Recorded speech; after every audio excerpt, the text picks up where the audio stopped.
everybody. Come on in. I got a real treat for you right now. As many of you know, I think 2025 will be the high watermark for American authoritarianism. Donald Trump is the most powerful president now we've ever had.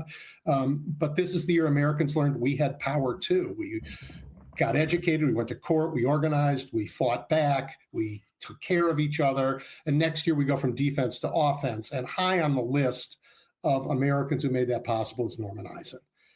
He is the executive chair and co-founder of Democracy Defenders Fund, but saying that answers the question, Norm, what have you done for us lately? Because really, what a career and what a life, whether as an advisor to the president, special counsel to the president, or representing us as an ambassador or in your books, your work has made America a better, safer, and more decent place. So I couldn't be happier to be having this end of year conversation with you.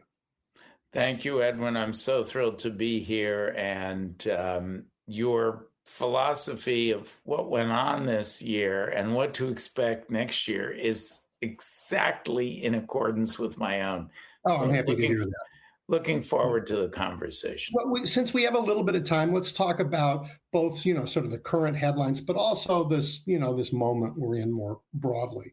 And maybe we could start with something that happened like this week, which is Judge Dugan getting convicted in Wisconsin. And I'd love your thoughts on that. For all of you, this is the case where somebody came to court and the judge said, go out the side door. It's 10 feet from the front door.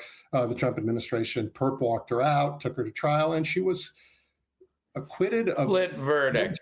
She was acquitted on one, convicted on the other. And the fact that they were only able to achieve success on one of those counts is emblematic of the struggles that the Trump administration has had in its campaign of legal intimidation to reinforce the bullying of ICE.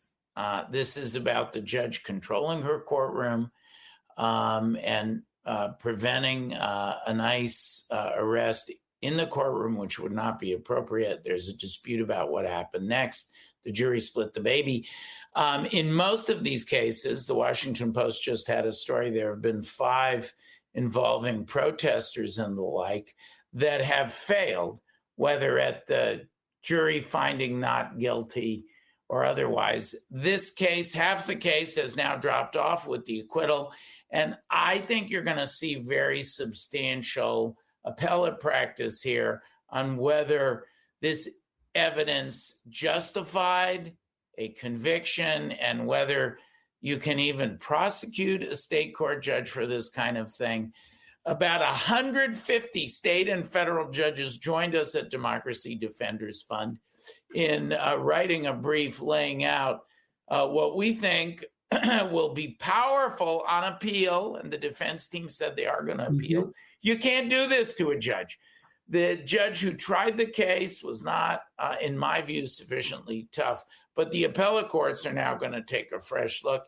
And I think the struggles of the Trump administration will continue when they do. Mm-hmm. Don't take my word for it. About 150 federal and state judges feel that there's not a legal basis here. The whole thing brings, the question of what happened in this particular case is sort of one kind of question, but the other is how do we maintain, judicial independence when the executive branch sends its agents in and around courtrooms that they are arresting people who are coming to court? How does that not intimidate judges and witnesses and juries and put the whole system in peril? Yeah, the answer is that our judges and our juries and our witnesses and our average folks have been very, very strong in response to the bullying of the Donald Trump and the Trump administration. Let's move from the intimidation lane to the revenge and retaliation lane, or as Donald Trump's chief of staff admitted, and Edwin, this is going to be in the legal cases. Yep. He's embarked on score settling against Tish James and James Comey. Well, look at what happened in those cases. Yep. They were both thrown out. We filed briefs there, And we developed the theory that their lawyers used. We secured it in the Alina Habba case over in New Jersey, moved it to Virginia. Those cases were thrown out by brave judges. Then they tried to bring the Tish James case back. Twice grand juries, not once, twice grand juries, ordinary folks, average Americans refused to charge. I've never heard of that happening. It's crazy. The court throws it out, then two grand juries. So I think you're seeing the strength of the American public. The ultimate guardrail is the American people. Yeah. And they're standing strong. Well, I mean, I try not to be alarmist, but we have alarms for reasons, and sometimes they go off. We have an administration sort of unburdened by legal constraint, unable to imagine ethical ones, and determined to be coercive. But look, two things stand in the way of that: the Constitution and American people. But Norm, the American people over time have sort of lost that muscle of organizing, and we're getting it back. But the only reason we have time to get it back is because of what you guys are doing in court. You're slowing them down and giving the rest of the country time to organize and be publicly brave again. So your work is enormously important on its face, but also for the space it gives the rest of us to do what we need to do. Well, thank you. You're kind. The Atlantic wrote an article about us and the coalition, but they led off the article with Democracy Defenders Fund. And they said, this is the part of the resistance that's actually working, the legal resistance. Yeah. Since that happened, we're seeing the other pistons in that engine of democracy starting to operate as well. Think of the litigation as the spark plug that has set off the mass popular protests. I was invited to speak on behalf of the litigation community. Yeah. It's not just us, it's so many wonderful groups. At the very first hands-off rally that then led to No Kings 1 and followed by No Kings 2. Our press is starting to wake up. You and I are both very active. For example, we each have hundreds of thousands of followers for our Substacks, where I publish The Contrarian with the wonderful Jen Rubin and others. You have a big following on Substack, independent media, new media, social media. Matters a lot. So you have court, I call them the 6 Ps, and the court proceedings, yes, they started things moving, but the public protest, the press, performance at polls, the election performance, landslide against MAGA this November in public polling, because that tells you that he's got a problem. He's so unpopular. The political leadership also has come along so far with, I think, really strong leadership in Congress, for example, the state AGs. Certainly, yeah. State AGs, your wonderful governor, Pritzker, your Mayor Johnson, they fought Trump's National Guard deployment. And it's been many weeks. They've won, and the Supreme Court hasn't so far stopped it. So stop the win. So I'm seeing signs of life everywhere, sparked by the litigation. Let's talk about that. What happens in Chicago is still happening here. This gave opportunity for leadership, not just from the political class, but from everybody. And citizens stood up. And I think Chicago is Trump's Waterloo. We figured out how to push back here, not just legally, but on our streets. And that's a model that's being followed. But Greg Bovino went to court and lied. And the judge here, Judge Ellis, said, "You're lying to me." This, Norm, I don't understand this. The things that were shown to be false in court ended up in John Sauer's plea to the Supreme Court. John Sauer is going to the Supreme Court alleging things that have been proven to be false. How is that possible? Let me say it differently. I want to answer. Yeah. I want to answer. Every Solicitor General gets a little bit of special treatment by the Supreme Court. But you know the old saying, give him an inch, he'll take a mile. Mm-hmm. That's what Sauer has done. And he's going to pay the price, Edwin. There's been a lot of bad things that have happened on the shadow docket. But there's a series of cases. We have multiple cases at SCOTUS now. We filed a brief on behalf of conservatives. In the tariffs case, Yep. I think that those lies are going to come back to haunt the Trump administration. That may be one of the most important cases and the most painful for Donald Trump in the whole panoply of the hundreds of cases that have been filed this year. So, and there's more. We have the birthright citizenship case. I think Donald Trump is going to lose that up at the Supreme Court. We have a bunch of other big cases coming where he's going to, I believe, lose. So that's the price of those lies. And even if they don't say to him on the bench, you liar, they're going to make him pay in those cases. I hope so, because at stake is whether facts and the law still matter in court or whether political persuasion is the only thing that matters. It still matters. Donald Trump has lost hundreds of cases, and the Supreme Court only messes with a small fraction of those. Right. About 10%. So 90% of his losses have stopped his bad behavior. We literally get a court order almost every day stopping some or another bad action by Donald Trump. Yeah. And mostly he is stopped, although, you know, they told ICE not to continue to tear gas neighborhoods here, and they continued to tear gas neighborhoods. So I think it's enormously important work, but the rest of us have to do ours too. We do. And if I may say so,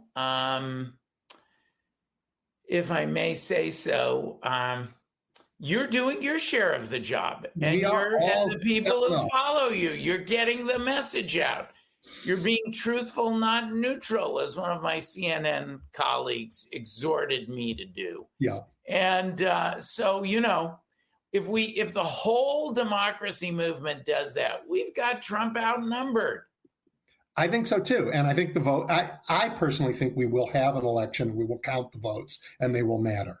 I know people are worried about that, and I think it's fair to be worried, but being worried doesn't mean it won't happen. I mean, in fact, on the contrary, that worry helps make sure it happens.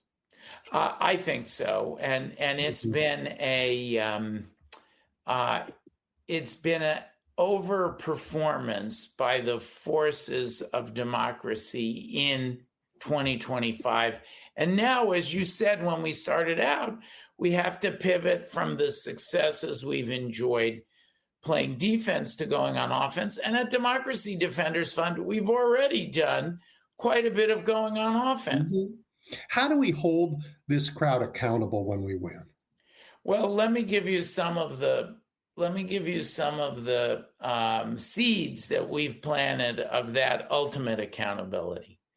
They kidnapped and abducted, against court orders, hundreds of Venezuelan men to CCOT.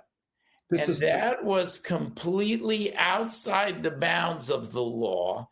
This was there's a contempt proceeding about that, isn't there? But that's not enough. I think those individuals have got, like, if anybody who's kidnapped, you have recourse. We've started that. That's great. We filed the first claim by an innocent. He's a barber. Yep. He didn't have a gang tattoo. He had a tattoo for his family. And we filed that claim under the Federal Tort Claims Act. We're going to do much, much more there. Oh, that's great.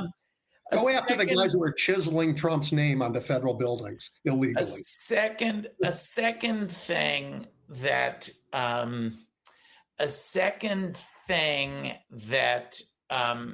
we have done is we've started to target others who are acting illegally. I referred to this.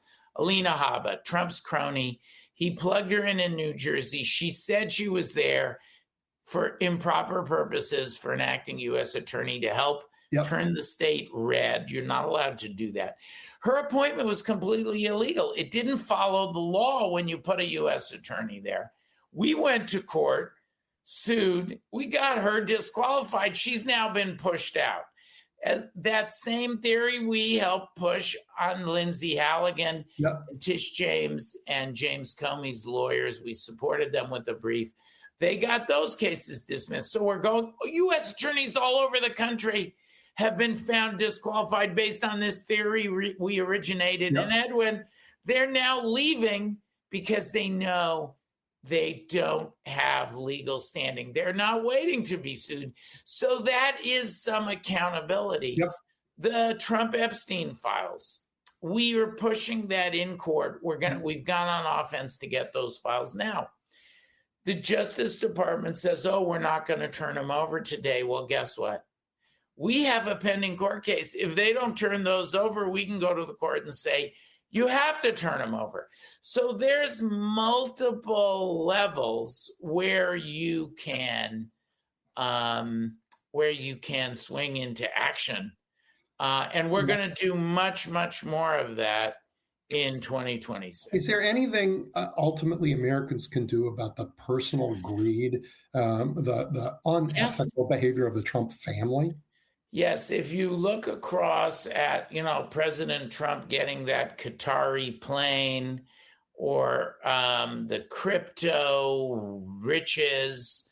Today they just joined they merged with a nuclear fission company and pocketed a bunch or the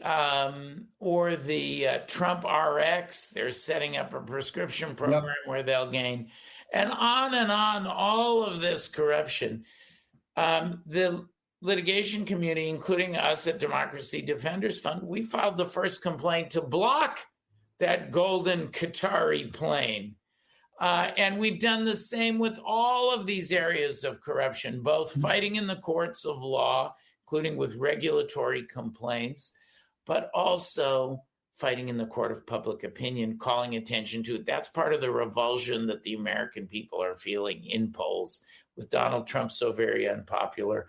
And then on the point of holding people personally accountable, we were also the first to point out that the lawyers who are giving the opinions that you can do these boat strikes, which experts say amount to murder, there's no legal basis. We have filed an ethics complaint that can be the basis to go after those lawyers acting illegitimately. So accountability is coming. And then these are all seeds that are being planted that can be followed up on when the pro-democracy forces attain power.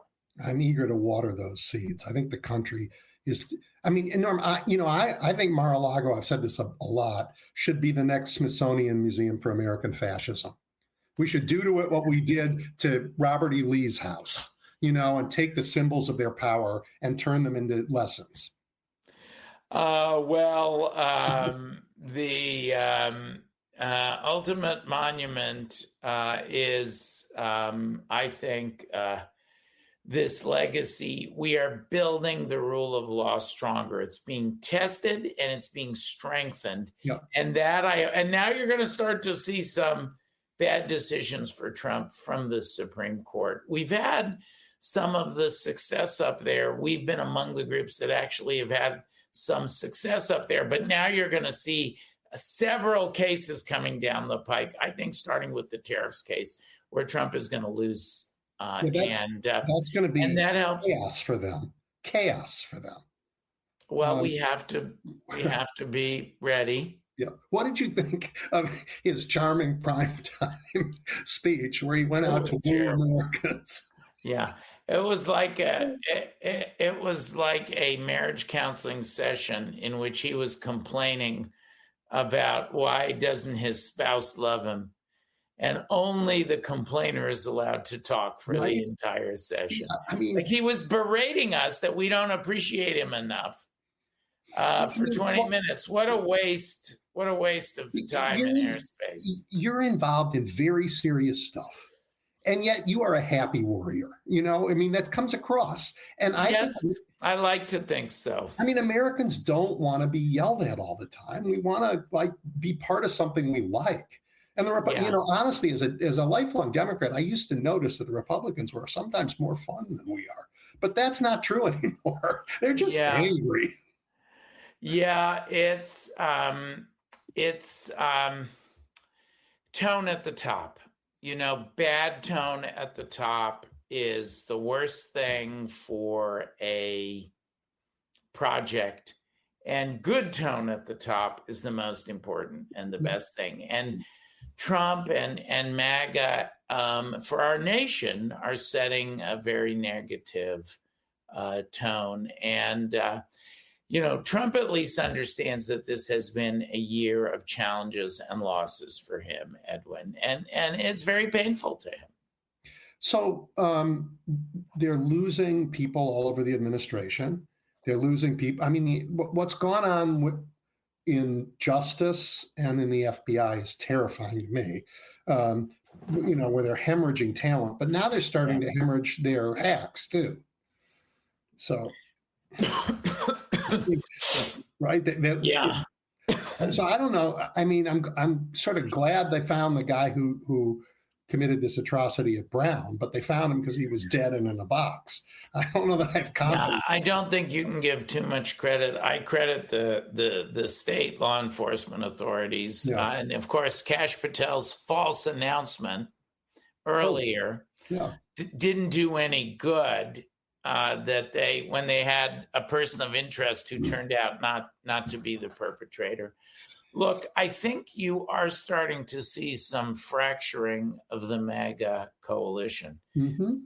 It has a long way to go, but when Mike Johnson loses on the Epstein files, loses on healthcare, the signature issue, when former Trump allies like Marjorie Taylor Greene break with him, leave Congress, one vote less for Mike Johnson. When you have bipartisan concern and investigation of these, I believe, illegal boat strikes, when you have extreme public unpopularity, all of that raises serious questions. And just putting on my 501c4 Democracy Defenders Action hat for a minute, when you look at these electoral outcomes, wow, that is really a warning shot, an alarm, loud alarm going off for Trump and his allies. So we'll see. They're in panic mode. I agree with you. And as we get closer and closer to the midterms, we're going to see that panic. We're going to see terrible actions from them, hurtful, horrible things that you're going to have to run to court and try and stop, because that's what they do when they're afraid. That's what they do when they panic. Can we please strip citizenship from people who already have it? Can we practice that? So, I mean, they really are, they're the party that would nominate Greg Bovino after Trump if they could, because they want somebody who's been out in their neighborhoods pointing weapons at people. It's such dangerous stuff coming, but it's dangerous because we're winning, Norm. It's dangerous. Yes, and then that makes the Trump and cronies team even more dangerous. You're right. Yeah. It's because of the success that the danger has gone up. And that's why I think you're seeing the Venezuela adventurism, and these experts are saying it's murder. Those who served in administrations of both parties. That's why I think you're seeing that distraction, that wag the dog. Americans aren't going to fall for that. And they don't want to go to war with Venezuela, no matter how much oil they have. It's just, nobody likes Maduro, but so what? There are a lot of leaders around the world we don't like. I might add Putin being the top of the list. Yes, I think you're right. And it is important as we think about that. And, as you and I, as our time winds down, I hope you'll have me back again. Thinking about what we've accomplished this year and looking ahead to what lies before us in 26, We started the year with throwing off those sparks of the litigation, successfully helping jumpstart the larger democracy movement. And I don't like to call it the resistance. I like to call it the pro-Constitution effort involving so many millions and tens of millions around our country. For 2026, we're going to need to be ready to do things like protect our elections. And we have massive legal teams that are ready to deploy all over the country. Right now, as you and I speak, Donald Trump tried to steal congressional seats through redistricting, for example, in Texas. We're part of the team that went to court to counteract that, defending Prop 55, countervailing seats in California. So this is going to be the year of pushing back on corruption, defending the rule of law, but above all, protecting our elections. And I think we're up for it. I think we are too. And by the way, that protection is legal, and it's also includes in places like Illinois, where I worry that ICE will intimidate people, making sure that people know where they can vote early, get their votes in the bank before anybody can surround a polling place, protect that. You guys have to keep the Trump administration from winning his suits against states to take all our election data. We're going to do our best. Yep. Well, all right. Look, we have a great year ahead, and people like you and thousands of Americans are millions, right, showing that we aren't. We don't like being bullied. B, we don't like being lied to. C, we don't like it when things don't work. And D, we actually love our democracy. That's it. That's our credo. Thank you for having me. Happy holidays. Have a wonderful new year. And it's going to be a very strong continued new year of pro rule of law pushback by the democracy movement. From defense to offense. You know it. Thank you. We appreciate it. Thanks, Edwin.